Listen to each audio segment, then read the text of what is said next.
que ligar o microfone, né, irmão? Senão fica difícil.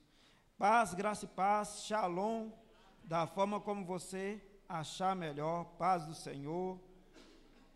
Hoje é um dia muito feliz, porque nós estamos na presença do Deus que nos salvou, do Cordeiro que venceu, e venceu para nos dar a vida. Então, antes de iniciarmos, eu gostaria de convidar você para abrir a sua Bíblia em Apocalipse capítulo 3. Apocalipse capítulo 3. Espera aí, irmãos, deixa eu só me organizar. O tablet travou, mas com calma vai. Apocalipse capítulo 3, a partir do verso 7. Hoje nós encerramos a nossa série das 7 cartas do Apocalipse, né? Deus, ele colocou isso no meu coração, após ele ter falado muito comigo, quando eu ministrei sobre a carta aos Efésios, nessa série dessas cartas.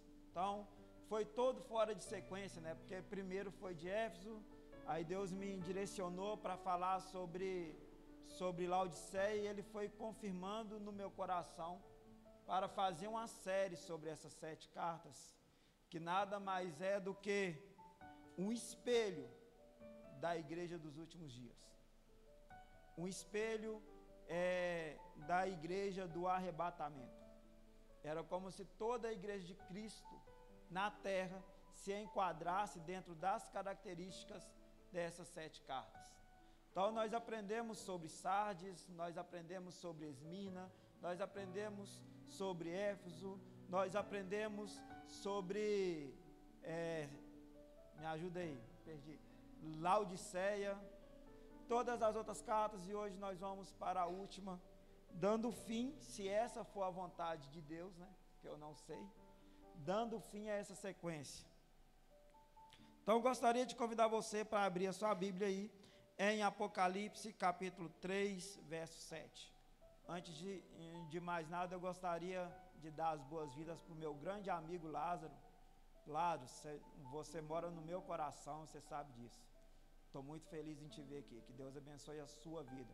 O Lázaro foi meu colega de turma do seminário, então nós vivemos tempos de muito crescimento, de muito aprendizado junto.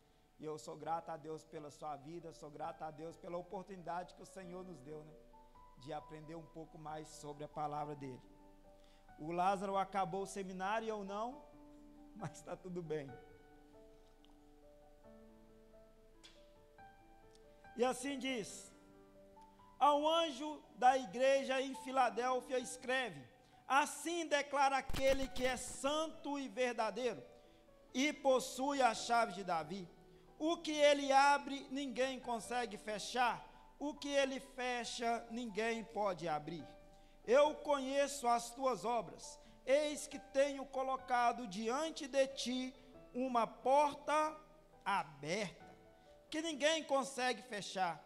Tens pouca força, mas obedeceste às minhas palavras e não negastes o meu nome.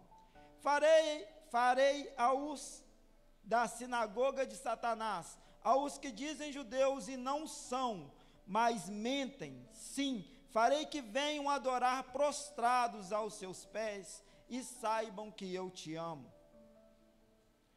Porque deste atenção à minha exortação, quanto a suportar os sofrimentos com paciência, eu igualmente te livrarei da hora da minha tribulação, que virá sobre o mundo todo, para pôr à prova os que habitam sobre a terra. Eis que venho sem demora, conserva o que tens, para que ninguém tome a tua coroa. Farei do vencedor uma coluna do templo do meu Deus, de onde jamais sairá. Escreverei nele o nome do meu Deus, e no monte da cidade do meu Deus, a nova Jerusalém, que desce do céu e da parte do meu Deus. Igualmente escreverei nele o meu novo nome. Aquele que tem ouvidos, compreenda o que o Espírito revela às igrejas. Deus, no nome do Senhor Jesus, eu gostaria de colocar esse momento diante de Ti. Espírito Santo, Senhor, que paira sobre este lugar. A Tua presença que já foi sentida aqui, Senhor, através do louvor. Deus, a Tua presença que já tocou em nossos corações. Eu te peço, Senhor, para que no nome do Senhor Jesus, o Senhor venha falar a cada um de nós. Deus, fala aquilo que o Senhor quer falar com a Tua igreja no aspecto geral. Fala pessoalmente no coração do Teu povo, dos Teus filhos. Alimenta-nos, ó Deus, com a Tua palavra. Senhor, eu confesso a minha total dependência de Ti.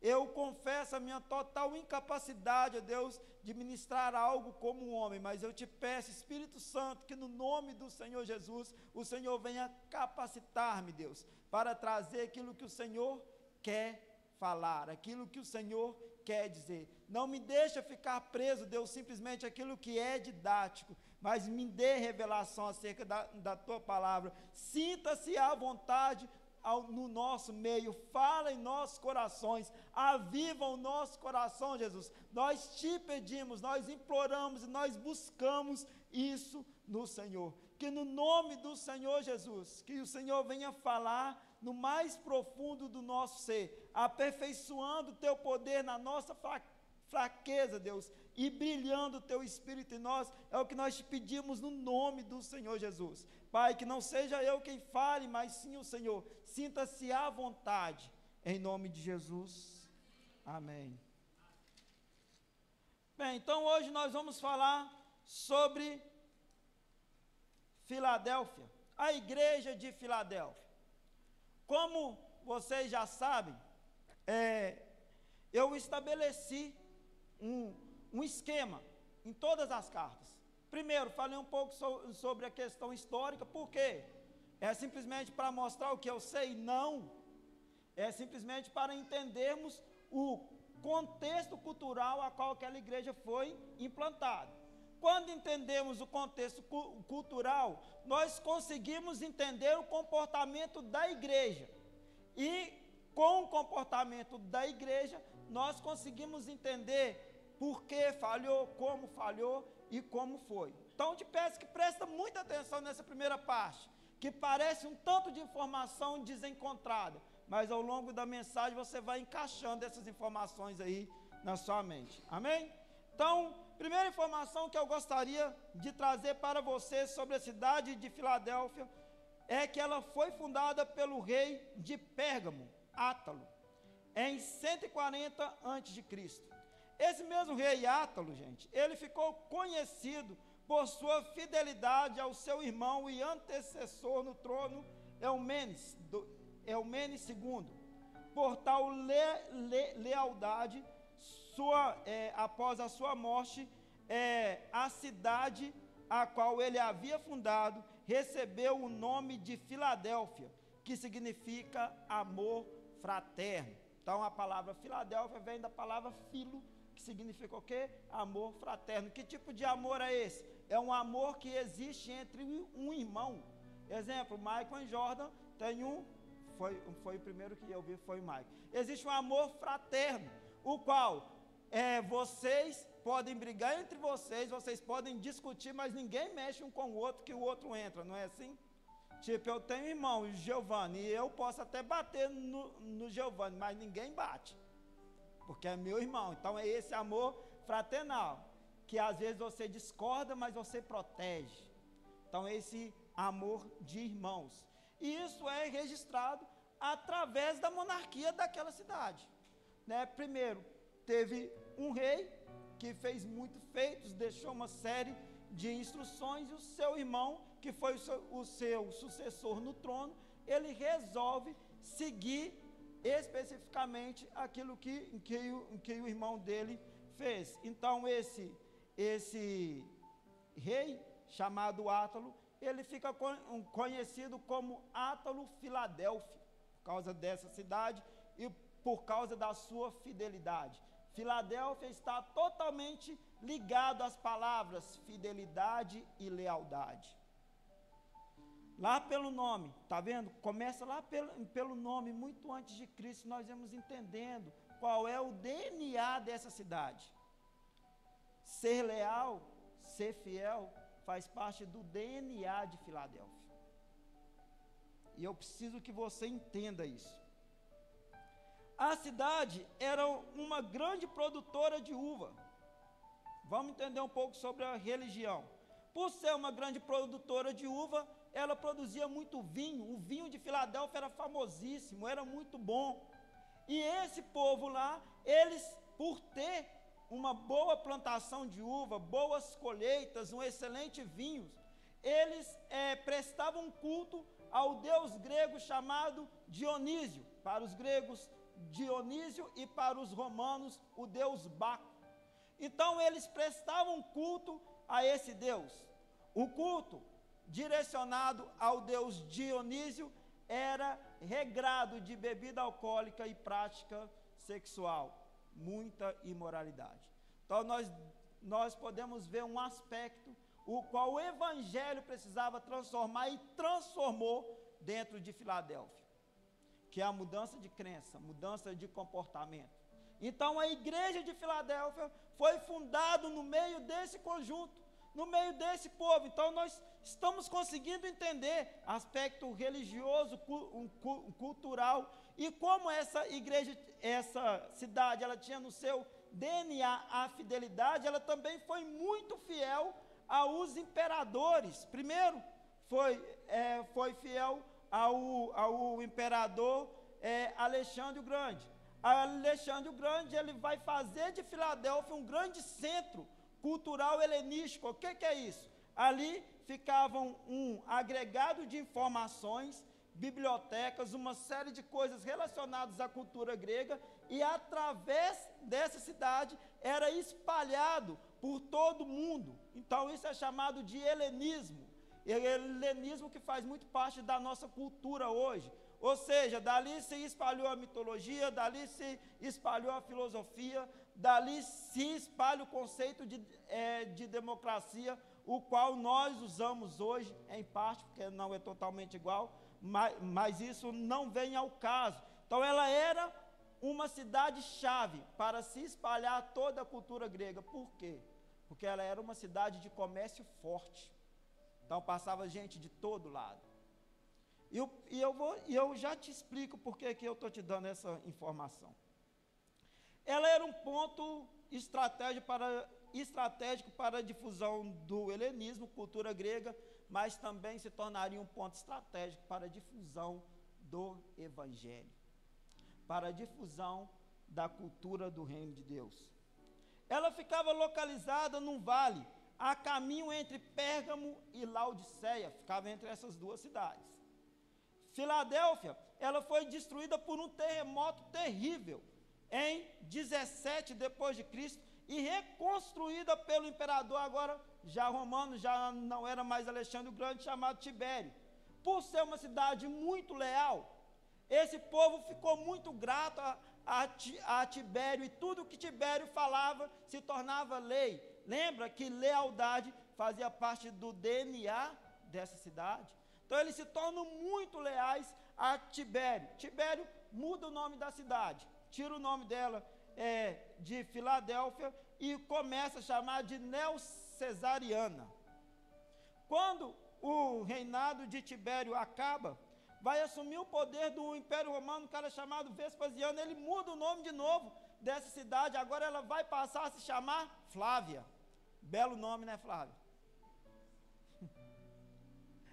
E atualmente essa cidade, ela é uma cidade turca chamada Alaşehir. Eu não sei a pronúncia, tá, gente?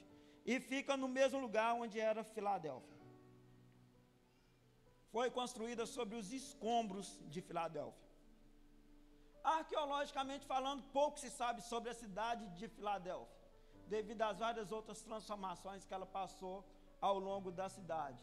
Mas se sabe que em Filadélfia tinha uma igreja fraca. Em Filadélfia tinha uma igreja fraca. não era uma igreja forte. Era uma igreja fraca, possivelmente pequena, possivelmente sem muito recurso financeiro. Uma igreja que ela mesma tinha um sentimento de inferioridade em relação a si mesma. Ah, quem sou eu? Eu sou apenas uma igrejinha. Olha a Laodiceia, que é minha vizinha, que tem uma baita igreja onde todo mundo é rico. Eu estou aqui numa cidade pequena e eu não sou tão importante para o mundo assim. Não há nenhum registro de alguém desprezar Filadélfia, mas a carta deixa isso implícito dentro do texto, que existia esse sentimento de ser inferior. Agora, sobre a igreja, possivelmente sua implantação, ela foi fruto do trabalho de Epáfras. Vai falar sobre a implantação, não dessa igreja, mas da igreja de Laodiceia, que era uma cidade vizinha, em Colossenses, capítulo 4, do verso 13 até o 16. Não vou ler o contexto, porque vai fugir muito. Então, nesse mesmo contexto, vai ser implantada a igreja de Laodiceia, cidades vizinhas. Nós sabemos que a igreja ela começa a ser implantada de casa em casa, não era? Não tinha um templo. Estamos falando do Império Romano, estamos falando de perseguição religiosa, estamos falando de paganismo, estamos falando de politeísmo, adoração a outros deuses, e o cristianismo incomodava muito essa galera, porque o cristianismo pregava contra os outros deuses. No sistema politeísta, há muito respeito com outros deuses, mas o cristianismo se posicionava contra. A adoração é somente a Deus, o único e exclusivo Deus, e nenhuma outra personalidade. Por isso, os cristãos eles eram odiados pelo Império Romano. Eles também eram odiados pelos judeus. Por quê? O cristianismo sai de dentro do judaísmo, mas só que os judeus não reconheciam, a maioria não reconhecia Jesus como Messias, então havia perseguição por parte dos judeus. Era impossível ter um templo aberto, com portas abertas, como nós temos hoje naquela época, naquele mundo romano. Então nós temos que ter essa consciência. Então a igreja ela se reunia em casas. A igreja ela era em comunhão. Eu acredito que bem próximo do que nós vivemos hoje nas células, de receber a palavra de Deus nas nossas casas, de receber os nossos irmãos na nossa casa, sermos edificados e podendo ser usado para edificar esses irmãos também. Era nesse mesmo contexto. Iam pessoas-chave para relacionadas para diversas cidades. Exemplo, Paulo, ele ia para os principais centros comerciais. Por que ele fazia isso? Era estratégico. No centro comercial passava muita gente, ele evangelizava e as pessoas iam levando o evangelho para outras direções. Claro que ele era direcionado por Deus, ele era guiado pelo Espírito Santo, mas ele sempre tinha essa estratégia de ir para cidades mais populosas, porque era mais fácil essa difusão. Exemplo disso é quando Paulo vai passar pela Macedônia, especificamente pela cidade de Filipos, onde ele vai encontrar vendedora de púrpura, que está diretamente ligado à igreja de Tiatira, porque ela era de Tiatira. Então, possivelmente, Lídia, ela ouve o evangelho em Filipos, ela volta para sua terra em Tiatira e começa o processo de evangelização. Por que não uma célula na própria casa dela? Um culto na própria casa dela. Lembrando que era tudo muito clandestino, tá? Então, é clandestino porque o Império Romano não aceitava aquilo, e muito menos os judeus. Os judeus, eles denunciavam isso o tempo todo. Por ser uma cidade vizinha de Laodiceia, ela possivelmente tinha profundos vínculos com Laodiceia. Laodiceia talvez era a referência para ela. Só que existe uma distância muito gigante, há um abismo entre o comportamento de uma igreja e outra. Laodiceia era uma igreja rica. Laodiceia era uma igreja que a soberba pairava sobre o ar. Porque quando acontece esse terremoto que destrói a cidade de Filadélfia, Laodiceia ela se reconstrói por conta própria, sem precisar da ajuda do Império Romano. Então eles tinham poder aquisitivo. E naturalmente eles se julgavam melhores por terem maiores condições. De Filadélfia, não. Filadélfia era um povo mais simples. Tanto é que na carta de Laodiceia, cidade vizinha, Jesus ele vem repreendendo Laodiceia por conta disso, falando com ela: olha, você é cego e está nu, você é pobre, miserável, você é miserável, cego e nu. E com Filadélfia, qual é a tratativa de Jesus? Primeiro, nenhuma bronca, nenhum ponto a ser melhorado, mas Jesus fala que eles tinham poucas forças. E o que eu gostaria de trabalhar nessa noite também, em paralelo a toda essa exposição, é os princípios de uma igreja com pouca força, que é a igreja que agrada a Jesus. Estranho, né? Uma igreja que tem pouca força é uma igreja que agrada a Jesus? Como assim? Sabe por quê? Porque quanto mais fraco eu sou, quanto mais incapaz eu sou, quanto mais na luta eu estou, mais eu busco socorro no Senhor Jesus. Quanto mais eu sei sobre qualquer assunto, mais eu me torno independente dele sobre aquele determinado assunto. Então a humildade era algo comum dentro dessa igreja. Então, para ser uma igreja fraca, no ponto de vista bíblico, a igreja a qual Jesus falou que tinha pouca força, é necessário, antes de mais nada, termos e buscarmos em Deus um coração humilde. Mas vamos lá, vamos ver como que Jesus ele vai se apresentar a essa igreja. No verso 7, ao anjo da igreja em Filadélfia escreve: assim declara aquele que é santo e verdadeiro e possui a chave de Davi, aquele que abre e ninguém consegue fechar, e o que fecha e ninguém pode abrir. Como é natural de todas as características das cartas, primeiro, Jesus ele se apresenta trazendo a sua característica divina. Lembra que lá no verso 1 de Apocalipse ele vem falando uma série de características dele? Então a cada igreja ele vai apresentar uma característica. Nesse caso aqui, ele vai apresentar a característica de santo e verdadeiro. Assim declara aquele que é santo e verdadeiro. Por que Jesus fala isso? O que estava no DNA de Filadélfia? A fidelidade. O que eles olhavam? Aquilo que era verdadeiro, aquilo que era real. Então Jesus estrategicamente chamando a atenção desse povo: aquele que é santo e verdadeiro. Santo é um atributo de Deus, a ponto de lá no céu existir seres viventes, que segundo a Bíblia, até parece meio assustador para você que talvez nunca leu. Existem seres viventes que eles têm olhos por toda parte do corpo. Não tenta imaginar, porque isso assusta. Tem gente até que tenta desenhar aí, mas não fica muito bonito não. Mas enfim, tem esses seres viventes que eles cantam o tempo todo, ininterruptamente, que Jesus, ele é santo. Santo, santo é o Senhor. O porquê que Jesus estrategicamente está se referindo, está trazendo essa característica de ser santo? Porque ao decorrer de Apocalipse, é claro que eles não receberam apenas essa carta, eles receberam todo o livro de Apocalipse junto. Ao decorrer, vai falar sobre esses seres que diziam que o próprio Deus é santo. Aquele que é santo e verdadeiro, à medida que essas pessoas ouviram falar de Jesus, elas entenderam que Jesus ele é a verdade.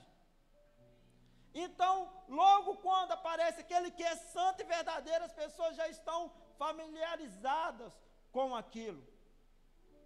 E isso fazia com que essa igreja fosse fiel a Deus. Santo também é entoado pelos anjos no céu. A Bíblia fala sobre isso. Jesus, em seus ensinos, é claro em dizer que ele era a verdade, como eu antes já disse. Agora vamos para Apocalipse 3:7. Continuando. Aquele que tem a chave de Davi. Confesso que tive muita dificuldade na minha caminhada cristã para entender o que é essa chave de Davi. E eu vou trazer aqui algo que não é achismo, tá? Mas é aquilo que eu creio. A chave de Davi, nesse contexto, ela vai representar o poder e a autoridade de Jesus. Por quê? Porque existia uma promessa sobre toda a descendência de Davi, que o reino de Davi, ou seja, de toda a sua descendência, seria eterna. Quem é o último rei? Jesus. Por isso que essa descendência, ela é para sempre eterna. Então, a chave de Davi está relacionado como abrir algo, iniciar algo. Então, quando Jesus ele aparece chegando, ele aparece no início do seu ministério. Após a prisão de João, ele chega e fala assim, ó, é chegado o reino dos céus. Ele estava falando, o reino dos céus é inaugurado.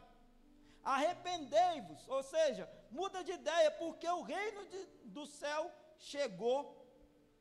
Então essa é a chave de Davi, é a chave do reino de Deus, que foi implantado pelo próprio Jesus. Sim, o reino de Deus, ele é um reino vindouro, sim, mas ele também é um reino presente. Quando você reconhece Jesus como Senhor da sua vida, quando você reconhece Jesus como Salvador da sua alma, você ingressa nesse reino.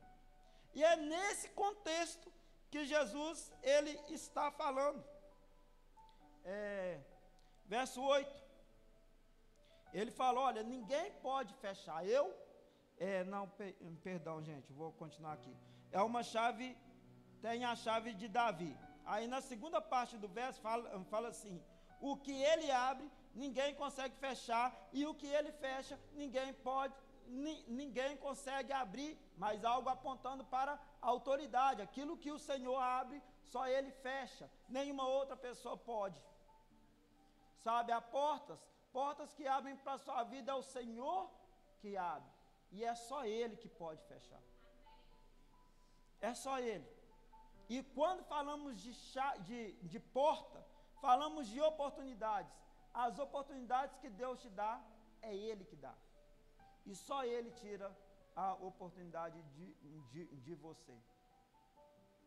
E é difícil entender quando algumas oportunidades elas são tiradas. Mas é necessário crer que o comando é dele, que a direção é dele, que o controle é dele. Então, ele vem deixando claro isso, que aquilo que ele abre, ninguém pode fechar. E no verso 8, ele primeiro fala que ele é aquele que abre a porta para tranquilizar a Filadélfia. Filadélfia não se sentia fraca, não se sentia talvez com sentimento de inferioridade em relação a outra. E depois ele vem e fala assim, conheço as tuas obras. Eis que tenho colocado diante de ti uma porta aberta que ninguém consegue fechar. Tens pouca força, mas obedeceste à minha palavra e não negastes o meu nome. De novo, conheço as tuas obras. Mas o que é que o Senhor Jesus te falaria hoje, se essa mensagem fosse para você? Que obras ele iria falar que você possui? Se ele aparecesse na sua frente e falava assim, eu conheço as tuas obras. Mexer com o Jordan de novo. Jordan, imagina o Senhor Jesus na sua frente. Jordan, eu conheço as suas obras. O que ele teria a dizer? Será que ele teria elogios a fazer? Ele teria... O que ele iria te falar? Será que possivelmente ele falaria que está a ponto de te vomitar? Não, Jordan, tá, gente? É para você pensar. Será que ele falaria, estou a ponto de te vomitar? Você tem me causado ânsia. Será que que ele te falaria o que ele falou para Sardes? Olha, você vive de coisas que você fez lá no passado. Você é uma igreja de aparência. Será que ele citaria a soberba, sim, assim como ele fez com Laodiceia também? Quais seriam as obras? Quando pensamos em obras, nós pensamos logo em viver em pecado e não viver em pecado, que também faz parte, tá? Sabe? Mas também as obras estão relacionadas àquilo que está lá no fundo do seu coração, que só você conhece. Que também é um pecado, mas que talvez não é tão claro assim, não é tão visto assim. Pecados como inveja, porfia, aspectos negativos como a incredulidade. É estranho dizer, mas existem pessoas que se dizem cristãs, crentes no Senhor Jesus, mas que não acreditam que Jesus ele vai voltar. É esquisito, né? É crer só na metade da Bíblia. Existem pessoas que são crentes, mas não creem que Jesus ele pode curar. Eu estava vendo um testemunho de uma senhora, ela é até da presbiteriana, eu não sei de quem que ela é esposa lá, mas ela falando que um dia uma irmã procurou, falou, olha, eu tô com câncer em estado terminal e eu preciso de oração, e ela entrou em crise falando assim, cara, eu não consigo acreditar que Deus pode curar ela. Mas ela, em minutos, segundos talvez, ela vira e fala, mas eu preciso crer que Deus tem poder para curar essa irmã. Orou pela irmã e não era a vontade de Deus que essa irmã fosse curada. E ela ficou pensativa sobre aquilo. Será que Deus ele tem esse poder mesmo? Até que o Senhor foi provando para ela que sim, ele tem esse poder. E que ela precisava orar pedindo a vontade de Deus, para que a vontade de Deus ela fosse feita, para que a vontade de Deus ela prevalecesse. Às vezes o nosso erro, principalmente nisso no orar por alguém, é porque a gente ora com ressalva, a gente ora olhando o diagnóstico médico, a gente ora olhando para aquilo que é medicina, e a gente acaba esquecendo do poder de Deus. E é muito comum, gente. Essa pode ser uma característica de uma igreja com pouca força. Nós somos sujeitos, sim, a termos picos de fé. Quem não tem, quem nunca viveu isso? Pensa em Elias, ele ora, desce fogo no céu, ele mata 400 profetas de Abraão, depois que Deus faz o que fez através dele, Elias fica depressivo. Ele deixou de crer, foi um pico de fé, é natural, mas qual é a diferença para a igreja com pouca força e a igreja que não é leal a Cristo? Qual é a diferença da igreja com pouca força e a igreja que se afastou de Jesus? A diferença é que, por mais que você tenha pouca força, você se incomoda pelo lugar que você está.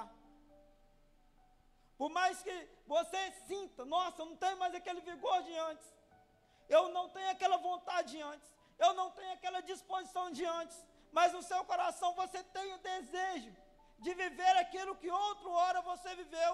Você não está confortável, você não está feliz com aquilo. Isso prova que você sim é uma igreja com pouca força, mas você é uma igreja que tem se mantido fiel ao Senhor, com pouca força.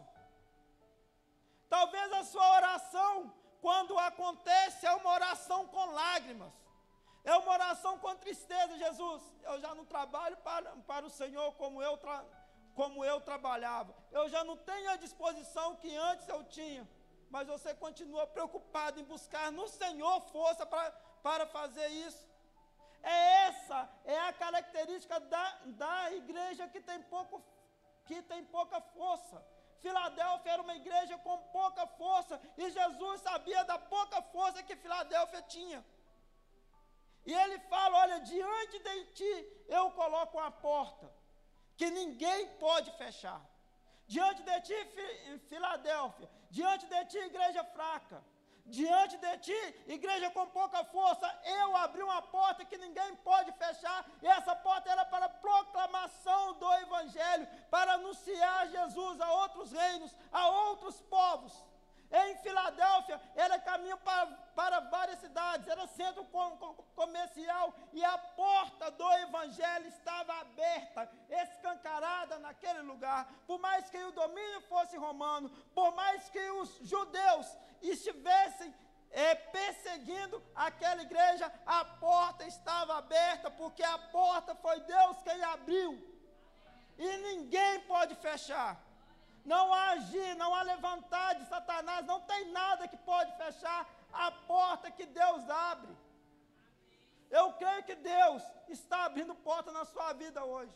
Eu creio que Deus ele vai abrir portas na sua vida durante essa semana. Eu creio que Deus ele vai colocar porta aberta para você anunciar Jesus durante essa semana. Aproveite essa porta. Entenda que foi Ele quem abriu. E é só Ele quem pode fechar. Porta, há uma porta aberta. E está totalmente ligado com o tema da marcha para Jesus, eis que estou à porta. Ainda falaram aqui, não sei se foi no dízimo e oferta, falaram sobre portas abertas. Foi citado, as portas estão abertas. A porta para anúncio de que o rei está vindo, que o fim está próximo, que a salvação para a alma do perdido está aberta, está escancarada, e o melhor foi o Senhor quem abriu. Jesus quem abriu essa porta. Jesus quem abriu essa porta. E ninguém pode fechar. É Jesus que abre a porta, é Jesus que te capacita. Talvez você não tenha muita argumentação para anunciar Ele. Talvez você não tenha muito conhecimento, muita facilidade com as palavras. Mas o Deus que abre a porta é o Deus quem coloca a palavra na sua boca. O Deus que abre a porta é o Deus que te dá a palavra, que abre o coração. É o que tem a chave de Davi, é o que te dá a palavra, é o que abre o coração de quem vai ouvir a palavra que você diz, e no fim quem vai ter feito vai ser Ele. Você foi um instrumento nas mãos dEle. Então é esse outro sentido que nós temos que entender. O Deus que convence o pecador do pecado, da justiça e do juízo, é o mesmo Deus que te capacita para falar sobre o pecado, a justiça e o juízo de Deus. E que a pessoa entende. Está vendo como é Deus quem faz tudo? É Deus quem capacita o irmão a te ouvir, é Deus quem te dá a palavra, é Deus quem converte o coração do irmão, Ele que muda. Por quê? Porque Ele abriu a porta está aberta, escancarada. O nosso papel é falar. O papel de Filadélfia era falar, anunciar sobre Jesus. Falar sobre quem Jesus é. Mas voltando à carta,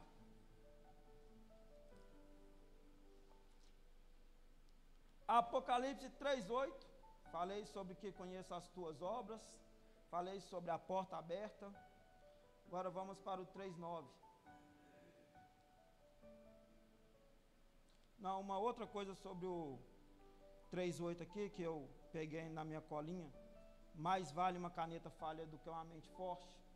Jesus ele sabia que aquela igreja tinha limitações.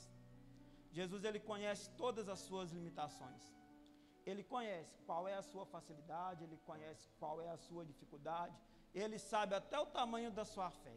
Ele conhece todas as suas limitações. Ele é soberano. E a soberania de Deus é tão grande, é tão grande, é tão grande, tão grande, que Ele conhece todas as suas possibilidades de escolha ao longo de toda a sua vida. Ele sabe como que vai culminar naquilo que Ele tem para você. Ele conhece, é o tamanho da soberania de Deus. Então, eles sabiam de todas essas limitações, mas a porta estava aberta. Como eu disse, há uma porta aberta diante de nós. Há uma porta aberta diante de nós que recebemos a Cristo. Há uma porta aberta diante de nós que abrimos o nosso coração e reconhecemos que Ele é o Senhor e Salvador da nossa vida. Há uma porta aberta para nós que já entregamos a nossa vida e o nosso coração ao Senhor. Há uma porta aberta para nós que permitimos com que o Senhor assumisse o trono do nosso coração.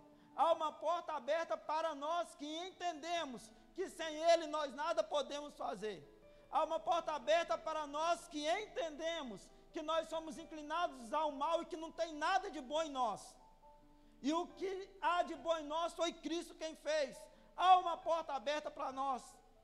E se há alguém que ainda não reconheceu a Cristo como Senhor da sua vida, como Salvador da sua alma, também há uma porta aberta para você. Há uma porta para você que ainda não o recebeu. Essa porta pode te levar à salvação, perdão dos seus pecados e a uma nova vida. Há uma porta de reconciliação, há uma porta de comunhão com Jesus, há uma porta de andar com o Senhor Jesus. Essa porta está aberta para você. Era como se Cristo estivesse de braços abertos falando: venha, venha, venha, pois o preço foi pago. Venha, porque está tudo pago, venha para mim. Reconheça que eu sou o Senhor, reconheça que eu sou santo, reconheça que eu sou a solução para o mundo e que não há vida sem mim. Há uma porta aberta para aqueles que não receberam ao Senhor. A porta está escancarada para você que o recebeu. A sua responsabilidade é anunciar a Cristo. A porta está escancarada para quem não recebeu, e ele só vai ouvir se você pregar. Como ouvirão se não há quem pregue? Como irão crer se não há quem ensine? É necessário entendermos e crermos que a porta para a anunciação do Evangelho está aberta. E um dia ela irá se fechar. Um dia o Espírito Santo que nos capacita será retirado da terra. Um dia a igreja fiel e verdadeira que crê no Senhor Jesus será levada aos céus. Será o dia do fechamento dessa grande porta. Mas enquanto ela não se fecha, é necessário irmos. É necessário anunciarmos o Evangelho. Mesmo sendo fracos, mesmo tendo pouca força, mas tendo em nosso coração o quanto nós amamos Jesus. É melhor ser um fraco, apaixonado por Jesus, que reconhece que não consegue andar sem Ele, do que ser um forte soberbo, que acha que é uma coisa, mas na verdade está muito distante do reino de Deus, está muito distante daquilo que Deus quer. Entenda isso, que a palavra de Deus fala que o princípio da ruína é a soberba. A soberba ela precede a queda. Qualquer um que cai, o que vem antes é a soberba. Então, por isso que nós temos que entender, nós temos que colocar isso no nosso coração, que o que nós fazemos para Deus, quem realiza é Ele. É Deus quem coloca em mim tanto querer quanto efetuar. É Deus quem coloca em mim o desejo de anunciar Jesus. É Deus quem coloca em mim o desejo de falar sobre o amor dEle. E é Ele quem realiza em mim essa fala. Está com dificuldade? Vai para o joelho, meu irmão. Deus, eu não consigo sem o Senhor. Realiza em mim o querer pregar e o realizar pregar também, Jesus. Me faça enxergar a porta aberta. Vou falar de porta aberta até você passar a semana toda pensando em porta aberta. É intencional essas repetições.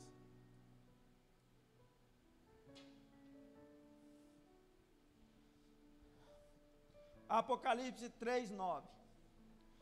Farei aos da sinagoga de Satanás, aos que dizem judeus e não são, mas mentem. Sim, farei que venham adorar prostrados aos teus pés e saibam que eu te amo. Primeira coisa, esse daqui não é um evangelho de vingança. Esse daqui não é um evangelho que quem te perseguiu vai ser humilhado nos seus pés. Não, isso não é evangelho, isso é qualquer outra coisa, mas isso não é evangelho. O que Jesus está falando aqui? O que ele está falando para eles? Olha, vocês sabem os judeus que perseguem vocês, que querem exterminar vocês? Eu vou tratar com ele, a justiça vem de mim. Não se preocupa, que a justiça vem de Deus. A perseguição, a justiça vem de Deus, não se preocupa. Tem problema, dificuldade, a justiça vem de Deus, ela vem do Senhor. É Ele quem faz a justiça. O que Jesus estava querendo falar para eles? Não era literalmente que aqueles que perseguiam iriam rastejar aos pés dele, não. Ele estava falando, olha, aqueles que te perseguem receberão a minha justiça, deixa comigo. O que for perseguição, o que for dificuldade, entrega para Jesus. A preocupação com a perseguição política relacionada ao evangelho, entrega para Jesus. A perseguição sobre pautas políticas relacionadas, coisas que entram na contramão do evangelho, entrega para Jesus, confia nele, viva você aquilo que você precisa fazer, seja a resposta para aquele que está perdido. Há uma grande preocupação com aquilo que é política da terra e há pouca preocupação com aquilo que é a política do reino. O reino de Deus, ele vai restaurar a terra. Você precisa acreditar nisso, que o reino de Deus veio para trazer vida. E por mais que as coisas apertem, nós temos Ele, e nós teremos portas abertas por Ele. A nossa fé precisa estar nele, somente nele, mas em ninguém. Se tudo dá ruim, nós temos Jesus. Ou melhor, se tudo der bom, nós temos Jesus primeiro, antes de tudo que é bom. Nós temos que crer, nós temos que acreditar nisso. Pensar naquilo que é celestial, entender que isso aqui vai passar. Nós entendemos que isso vai ficar aqui. A cadeira, se Jesus voltar, eu nem sei o que é que vai acontecer, vai ser consumido pelo fogo, sei lá. Não sei como que vai ser o juízo. Nunca consegui entender, porque eu não gosto de estudar essa parte do fim dos tempos. Eu preocupo em andar com Deus e amar Jesus. O fim, ele vai vir. Então, nem perco muito tempo com isso, porque cada um fala uma coisa. Tem uns que acreditam que Jesus vai subir, depois vai voltar, vai reinar, que Jerusalém vai descer, enfim. Eu quero andar com Jesus, quero ser salvo por Ele. O que ele vai fazer depois é a decisão dele, o rei é Ele. Então, eu sigo muito essa linha, sabe, de não ficar me preocupando muito com isso. Então, Jesus vai começar as promessas no capítulo 9. Olha, eu farei justiça. Apocalipse 3:10.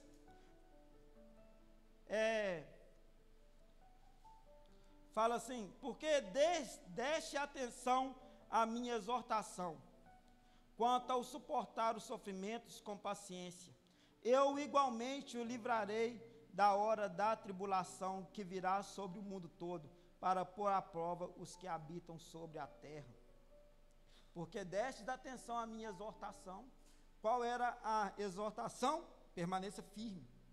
Está com pouca força? Siga firme. Continua obedecendo. Então, esse capítulo 10, ele vai evidenciar uma das maiores características, alguma dessas maiores características que a igreja ela tinha, que a igreja de Filadélfia tinha.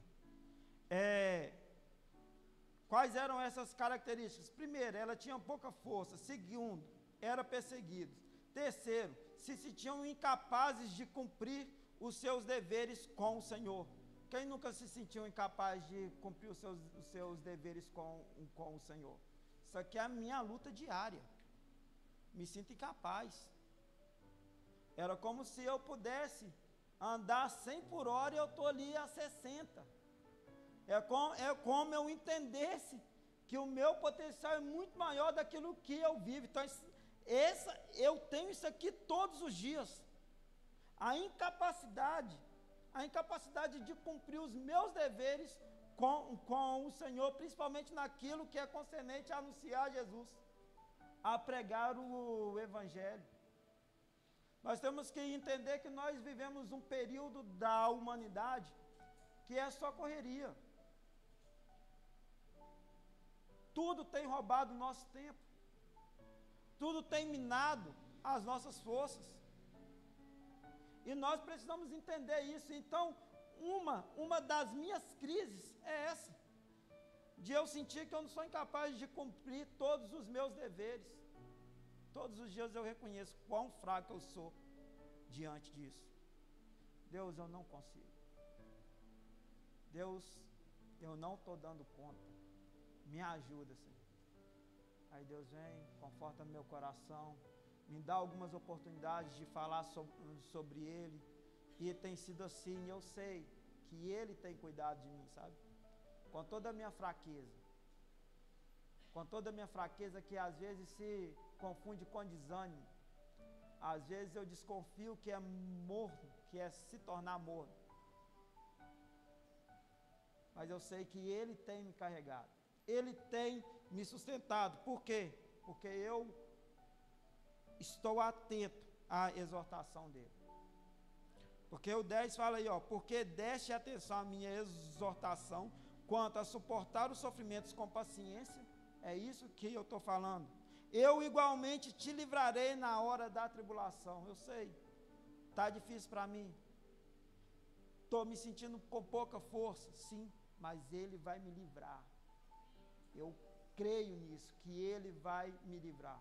E na hora que eu me senti forte, quem me fortaleceu foi Ele. Não tenho mérito algum nisso.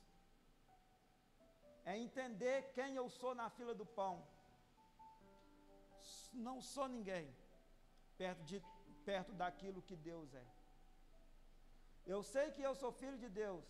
Eu sei que eu recebi a paternidade a partir do momento que eu reconheci que Jesus, Ele é o Messias.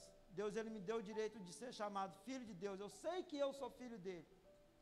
Mas humanamente falando, é só a misericórdia dEle para me sustentar. Mas voltando, porque está ficando tensa essa mensagem, né, gente? Eles eram incapazes de cumprir os seus deveres, mas eles não paravam. Reduzia a velocidade, mas não paravam. Eles continuavam. Com todas as dificuldades, com todas as lutas, eles continuavam. Com todas as nossas dificuldades, com todas as nossas lutas, nós não podemos parar. Nós não temos esse direito.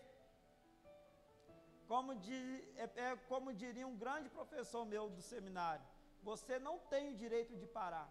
Você não tem direito, eu não tenho direito de parar.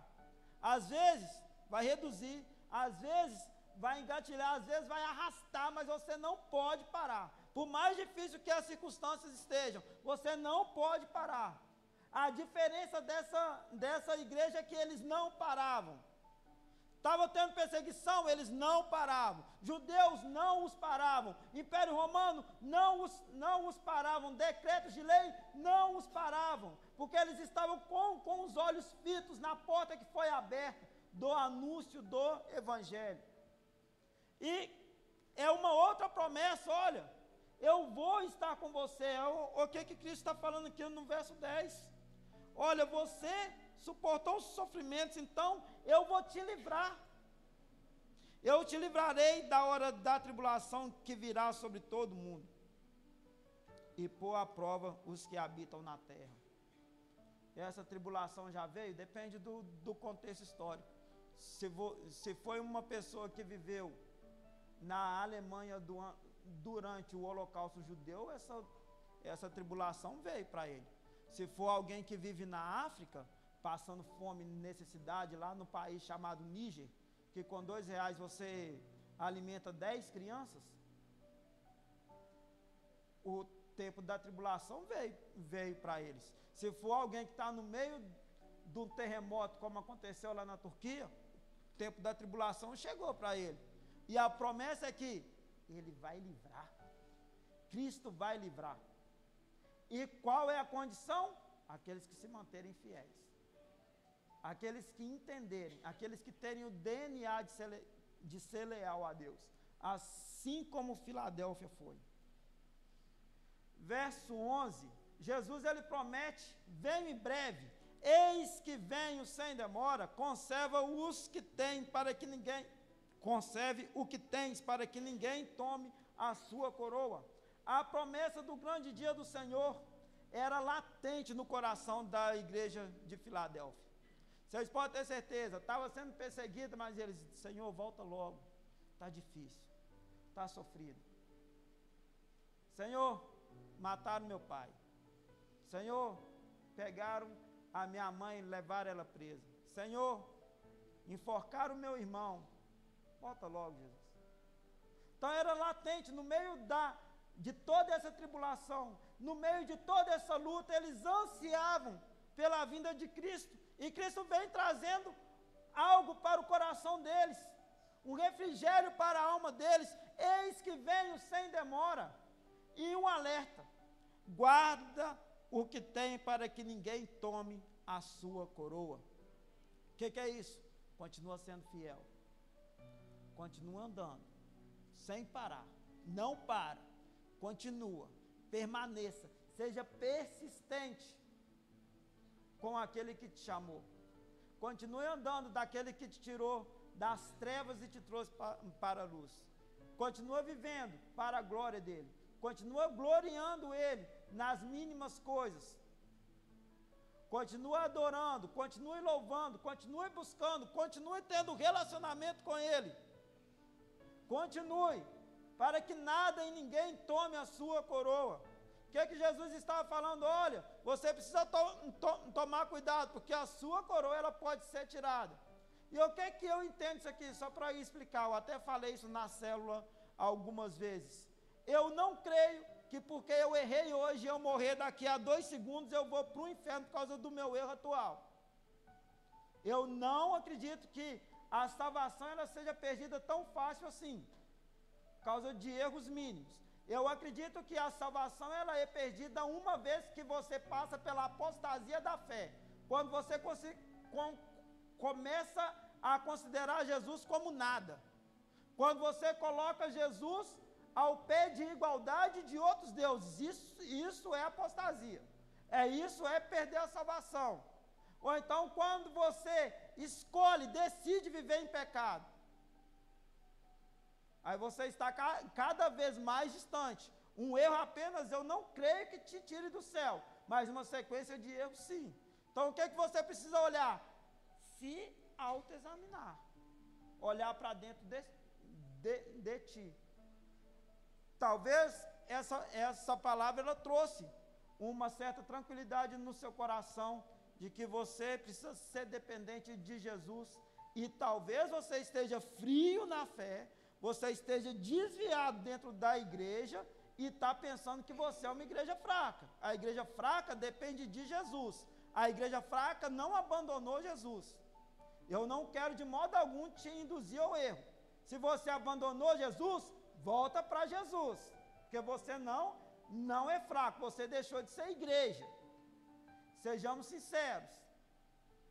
Não vamos enfeitar o pavão porque ele é colorido. Agora, se você tem o desejo latente de andar com Deus, de viver para Jesus, se você se incomoda por estar distante dele, e você tem buscado melhoria, você sim é uma igreja fraca. Agora, se você nem liga mais, nem importa mais, você está desviado. Então é necessário a gente ter consciência sobre essas coisas. O verso 12, para a gente encerrar. Farei do vencedor uma coluna do templo. Essa é a última, a última divisão e a última promessa. Farei do vencedor uma coluna do templo do meu Deus, de onde jamais sairá. Escreverei nele o nome do meu Deus e o nome da cidade do meu Deus, a nova Jerusalém, que desce do céu da parte do meu Deus. Igualmente, escreverei nele o meu novo nome. Vamos entender, só para compreender, eu tenho que voltar um pouco na história. Lembra que essa região tinha muito terremoto? Então, a cidade de Filadélfia, ela era cercada por muros. Quando acontecia terremotos, as pessoas ficavam assustadas, e não queriam estar perto dos muros, não queriam construir edificações na parte interna do muro. Então muitas delas, elas iam para o campo, faziam espécie de cabanas, que era mais fácil de levantar se caso caísse. Elas viviam com medo de terremoto, com medo de perder a casa. Então Jesus, sabendo disso, olha o tamanho do amor dele. Você que for vencedor, farei de você uma coluna do templo do meu Deus, de onde jamais sairá. Eles tinham que deixar a cidade e ir para o campo, morar em cabana.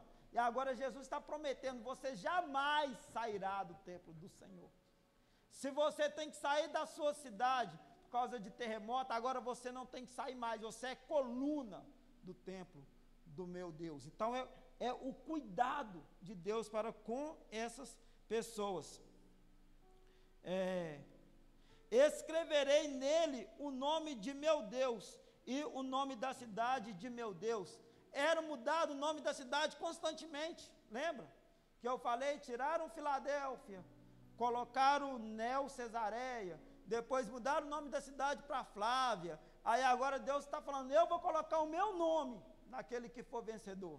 Ninguém mais vai trocar esse nome.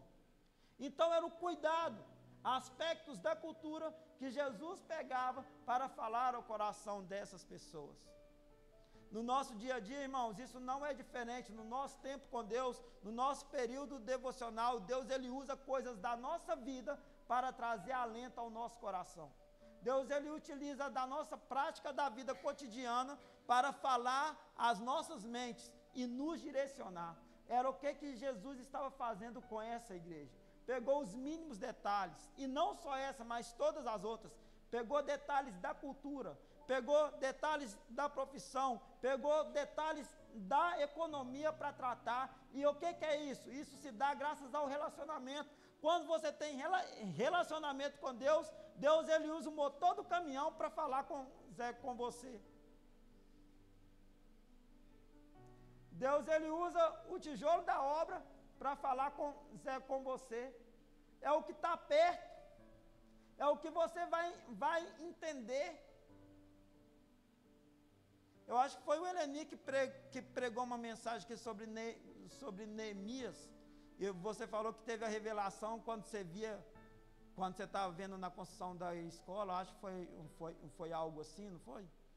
Está vendo? Coisas do dia a dia. A revelação ela vem aí. Sabe como que essas revelações sobre essas 7 cartas veio para mim? Foi porque eu me vi muitas dessas características que eu falei aqui, negativas e positivas. Deus ele tratando comigo. Essa série dessas 7 mensagens foi para mim. Foi para mais ninguém senão para mim. Talvez eu sou o que mais precisava de ouvir elas aqui. Como eu fui tratado por Deus. Como eu tenho sido tratado por Deus nessas mensagens. E eu oro para com que Deus ele também fale ao seu coração. Amém? Então preste atenção em aspectos da sua vida cotidiana, porque Deus vai falar com você através delas. Vamos orar? Gostaria de orar por você.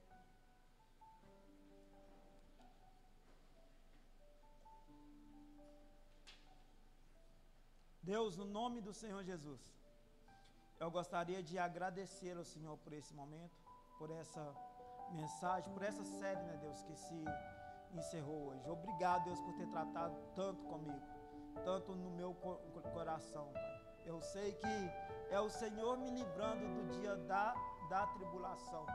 Muito obrigado por isso, Deus. Eu te peço forças para continuar andando contigo, para continuar vivendo para o Senhor, Jesus, em nome do Senhor. Pai, eu também estendo essa oração aos meus irmãos. Eu não sei, Deus, o que o Senhor falou com eles hoje, não sei o que o Senhor tem falado nesses últimos dias, mas eu creio que o Senhor fala, Senhor. Eu peço ao Senhor que venha continuar falando, vivificando, Deus, o teu Espírito na vida deles. Senhor, que eles venham entender as portas que o Senhor tem aberto sobre a vida deles, e que eles venham crer, Deus, que essa porta ela não se fecha.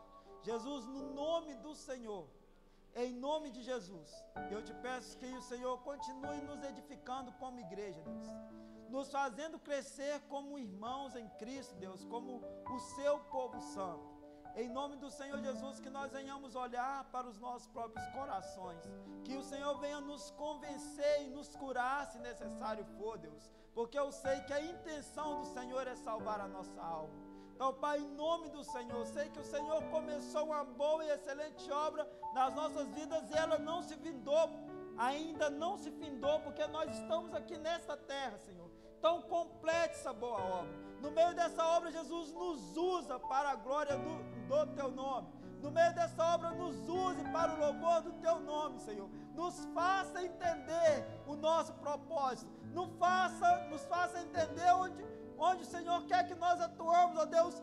Usa-nos em nome do Senhor Jesus, porque nós entendemos que o Senhor vem e não vai demorar. Nós entendemos que o Senhor irá voltar. Nós entendemos que a palavra está prestes a se cumprir, Jesus. Então, no nome do Senhor Jesus, erga-nos, ó Pai. Erga-nos com autoridade, erga-nos com intrepidez, erga-nos com ousadia, Senhor, para anunciar o Teu nome. Aviva o nosso coração, Jesus. Nós clamamos ao Senhor em nome de Jesus. Nos faça entender, ó Pai. Nos faça entender o que o Senhor quer. Nos faça entender o que o Senhor tem em nome de Jesus e não nos deixe ser enganados, ó Pai.